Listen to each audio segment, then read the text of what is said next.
Sure. Ready for it? So, you're the musical director of the school. In Hollywood, correct. And bass player for? Satellite Party. Okay. What did you do before this, and then we'll go into it. Okay, well, Where do you come from? well, basically, I'm from the East Coast. I'm from New Jersey, New York area. I went to school in New York at NYU for film and for music production. And from there, I joined a great many bands and did the New York City club scene for a while and played with everything and anything I could get, my feet into. And then I hooked up and started doing a solo thing. And I hooked up with Wyclef Jean. I did some work with him on his record called The Preacher's Son. What did you do? I sang and co-wrote and played guitar and did some overall production stuff with him, and that was a blast. Okay. And I learned a ton from him. We co-wrote some songs together. I was trying to do my solo thing and whatnot. And anyway, New York City is pretty tough, let's just face it. So after a while, I started getting in touch with some of my musician friends, and they say, hey, Paul Green he's this crazy guy in Philadelphia who has a school for kids, and they're playing all this Zappa music with the guys who are actually in Zappa's band, and they're jamming with kids. I'm like, no one does Zappa music anymore. It happens to be my favorite stuff in the world. So I said, well, let me go check it out. So I check it out, and it was Napoleon Murphy Brock, who actually played at the Roxy with Frank Zappa in 1973, 74. I had this great album called Roxy and Elsewhere, which is one of my favorite records. And I was fortunate enough to play with Napoleon in another a big band with like horns. It was a 15-piece big band in New York City called the Ed Palermo Big Band. And we did the music of Frank Zappa, and one time we had Napoleon Murphy Brock come sit in with us. So I knew him from there, and I was like, this is amazing.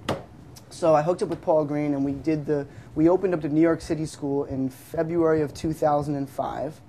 And I gave the first lesson there to a kid or two, and some of the one or two of the all-stars who are playing here tonight were students of mine in New York City like 3 years ago. Asher and Zach, a drummer and guitar player, and they're fantastic. But I mean, I'm not going to take all the credit for that, but I definitely, I knew that they'd be special players down the line. And so after working for a couple of months at the school in New York City, I was giving lessons on bass, drums, guitar, vocals, key, like whatever they were like. The drummer can't give a lesson today. Carl, can you give the lesson to our best student? I'm like, no problem. And so we would rehearse like Hot for Teacher all night or something like that. And then Paul said, hey, would you like to go to LA and open up a school in Hollywood? I said, hell yeah, I want to go to LA anyway. I'm tired of New York. I love New York, but I mean, it gets cold in the wintertime, man, so. And this jacket is actually pasted onto my body. I never take it off. No. Well, anyway. So we opened up the school about a year and a half ago. I think it was spring of '06. So yeah, coming up on 2 years now. And how's it going? It's going very, very well. We've done many shows. We've played many great places.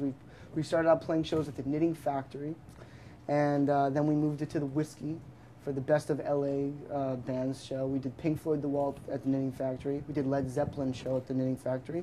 And then we started doing shows at the Roxy. And the Roxy is fantastic. And we've done our Beatles show here, and we've done our classic metal show. And now we're about to do the Paul Green School of Rock All-Stars here, and our school is going to be opening up for the All-Stars today. Really? And we're excited. Okay. The whole school's excited. So what's and they're freaking out. Right now. Right now, as we speak, people are drumming on tables in the Roxy in the bathroom. Great. Well, I don't want to hold you up from that, but is there anything like coming up? What are the plans for the school in Hollywood? Like, what are you guys doing? As many? Yeah. Well, we're going to be doing as many shows as possible. Like next week, we have an outdoor show in front of Guitar Center, I believe. We're going to be doing we're going to basically be trying to expand the school as much as possible, And right now we're getting ready for some shows coming up. We're going to be doing AC/DC show. Okay. Technically, what is your job at the My school job at now? the school is I'm the music director at the school, which means I'm in charge of everything that gets taught, every song that gets prescribed for a student. That's what I like to say. Almost like a doctor. Like, what do you need to get better? You need to get better as a player. You need to learn You Shook Me All Night Long, or do you need to learn you know, Let There Be Rock or And how do something you like that. assess students coming in? I sit down with them, me or Nathan or Demian or Al or, you know, drummers or guitar teachers there. Mm-hmm. We sit down with the student and just see where they're at, you know, and see what they can play, what they need work on. I mean, I can tell you right away, you know what I mean? Like, okay, you don't even use your pinky on your fretboard, you know what I mean? Like, your pinky is very important, you know? Or you have no vibrato. Where's the vibrato? Listen to David Gilmour, you know? And so, you know, I listen to them and I put them in a show that I think that will be good for them. Like next season, well, this season we're doing AC/DC. We're also doing Queen, which is a very hard show, very, very advanced, vocally, guitar-wise, the whole bit. And not sure where we're doing that show yet. It might be also at the Mint. It might be very well be here at the Roxy again. How do you like being in LA so far? How long has it been for you? It's been 2 years, and I absolutely love it. I've been very, very fortunate. You know, after 3 years, you can't leave. I heard that. Yeah. Yeah. You're kind of stuck. So you got to make up your mind now. That's quite right. I'm here, baby. It's all good. So where is your school located now? It's on Hollywood and La Brea.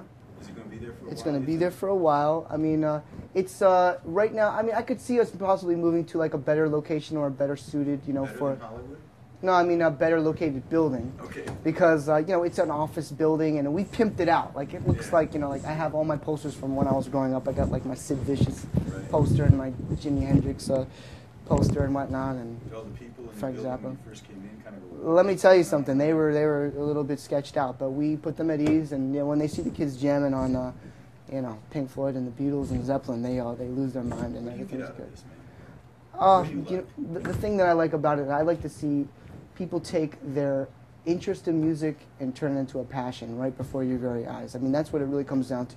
I see kids who come in and they're like, yeah, I'm a bass player. I play Sublime. And you're like, Sublime? All right, well, that's pretty good, but, well, that's pretty good. Well, how about John Paul Jones? How about Geddy Lee? How about, you know, people like that? And I basically turn them on to all these different types of music, turn them on to all these different kinds of musicians, and kind of coach them in a sport-ish type of way on becoming a better musician and a better performer and a more well-rounded individual, to be honest with you. You know, it's like I kind of liken it to the guy who did, who was the coach in Indiana? Bobby Knight, okay? Right. I mean, that guy, yeah, I mean, like, yes, he got in trouble for choking a kid. We'll never choke a kid. Yeah. But, I mean, like, you know, but, you know, well, not today. Maybe after the show. But, you know, but my point is this. I mean, it's a little bit of tough love. We don't tell them how awesome they are every day. And then they get complacent and they don't get better.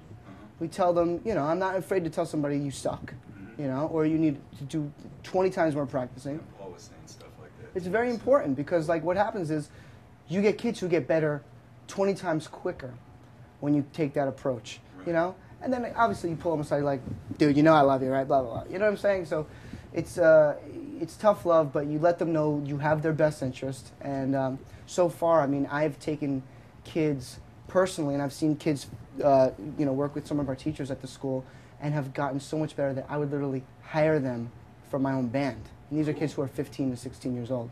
Like, no doubt. Like, straight up. All right, man. Well, thank you. Yeah, no problem. Thanks for, like, stopping in the middle of everything. Hey, it's quite all right. It's my pleasure. And doing it, and, you know, we'll have this up. You know, let us know if you need any of the